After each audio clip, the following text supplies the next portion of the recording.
Priyanka's food ডায়েরিতে সবাইকে welcome. চলো আজকে সেই ভাইরাল টিফিন বক্স এবং 2 in 1 রেসিপি, যেটা ওয়েট লস জার্নিতেও তোমরা খেতে পারবে। কিন্তু সেই রেসিপি যেটা অলরেডি প্রিয়াঙ্কাস ডায়েরিতে তোমরা দেখে নিয়েছো, সেই রেসিপিটা এবার শেয়ার করার পালা।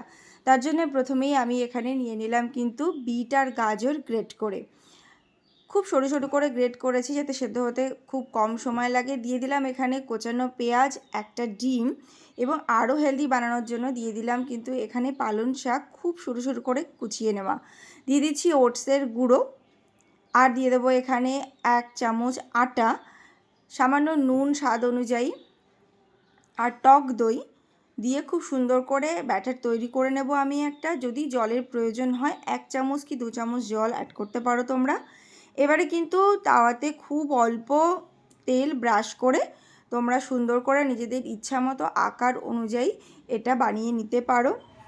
এটা প্যানকেক হিসাবেও খেতে পারো তোমরা, বাচ্চাদের টিফিন দিতে পারো, এবং বাচ্চাদের জন্য স্পেশালি আমি একটু টুইস্ট দেবো, এর মধ্যে একটু চিজ গ্রেট করে দেবো। চিজ তো সবারই ভীষণ পছন্দের, টিফিন বক্সে এটা ভীষণ ভালো যাবে। আর যারা ওয়েট লসের জন্য খাচ্ছ তারা কিন্তু এই চিজটাকে বাদ দিয়ে দিতে হবে।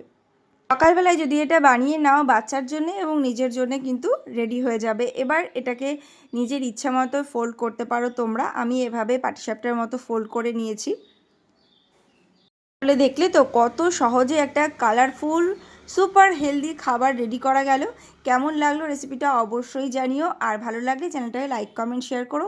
দেখা হবে আবার একটা নতুন ভিডিওতে। ততক্ষণ পর্যন্ত সবাই ভীষণ ভালো থেকো, আর অবশ্যই সাবস্ক্রাইব করতে ভুলো না।